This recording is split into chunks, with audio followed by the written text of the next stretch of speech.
PV Narasimha Rao వర్ధంతి నిన్న జరిగింది. తెలంగాణ రాష్ట్రంలో ముఖ్యమంత్రి గౌరవనీయులు రేవంత్ రెడ్డి గారు అలాగే పలువురు మంత్రులు అధికారులు ఆయనకు ఘనంగా నివాళులర్పించారు. పివి నరసింహారావు గురించి రెండు విషయాలు మనం చెప్పుకోవాల్సినటువంటి అవసరం ఉంది. భారత ప్రధానిగా ఆయన బాధ్యతలు చేపట్టే నాటికి భారతదేశ ఆర్థిక వ్యవస్థ చిన్నాభిన్నమైపోయి ఉండేది. నిధులు లేక విదేశీ మారక ద్రవ్యం అంతా తరిగిపోయిన పరిస్థితుల్లో అప్పటికి ప్రొఫెసర్గా పనిచేస్తున్నటువంటి మన్మోహన్ సింగ్ని ఆర్థిక శాఖ మంత్రిగా నియమిస్తూ ఆయన ప్రధానమంత్రిగా విదేశీ పెట్టుబడులను ఆకర్షించడంలో కొన్ని ఓపెన్ డోర్స్ తెరవడం వల్ల విదేశీ మారక ద్రవ్యం ఇండియాకు రావడం జరిగింది. తద్వారా భారతదేశం ఆర్థికంగా బలపడడానికి పివి నరసింహారావు చేసినటువంటి కృషి అంతా ఇంత కాదు. సరళీకృత ఆర్థిక విధానాలు. రైట్. ఇంకో విషయం, 10 భాషల్లో అనర్గళంగా మాట్లాడగల పండితుడు పివి నరసింహారావు. పివి నరసింహారావు రాజీవ్ గాంధీ మరణానంతరం దేశ ప్రధానిగా సేవలు అందించి ఆయన ఎనలేని కృషి చేసిండు. అయితే పివి నరసింహారావుకు సంబంధించినటువంటి ఒక వివాదం ఎప్పుడు ఉంటూనే ఉంటుంది.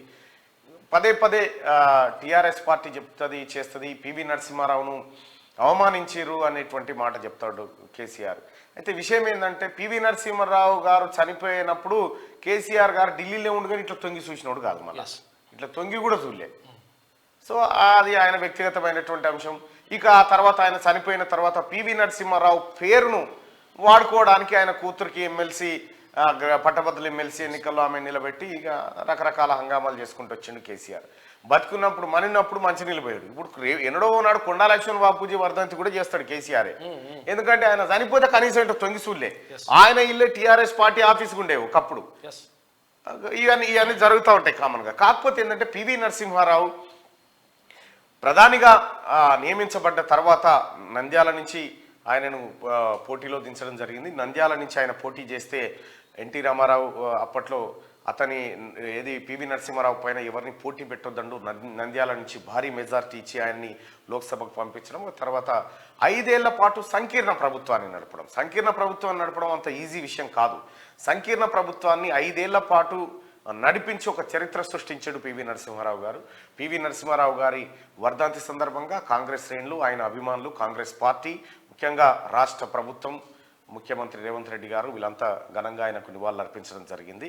సో పివి నరసింహారావు గారు చూపించినటువంటి ఆర్థిక సంస్కరణలు ఏవైతే ఉన్నాయో వాటన్నిటి ఫలితాలను ఇప్పుడు మనం అనుభవిస్తూ ఉన్నాం. ఇంకొక అడుగు ఇంకా ముందుకే చెప్పాలంటే మొత్తం ఈ సీలింగ్ చట్టాన్ని తీసుకొచ్చింది. ఇంతవరకు మాత్రమే ఉన్నోళ్లకు భూమి ఉండాలి, అంతకు మించి ఉండకూడదు అనేటువంటి సీలింగ్ యాక్ట్ను పట్టుకొచ్చింది పివి నరసింహారావు గారే. పివి నరసింహారావు గారికి 100,000 ఎకరాల భూములు ఉండే వాళ్ళ వారసులకు.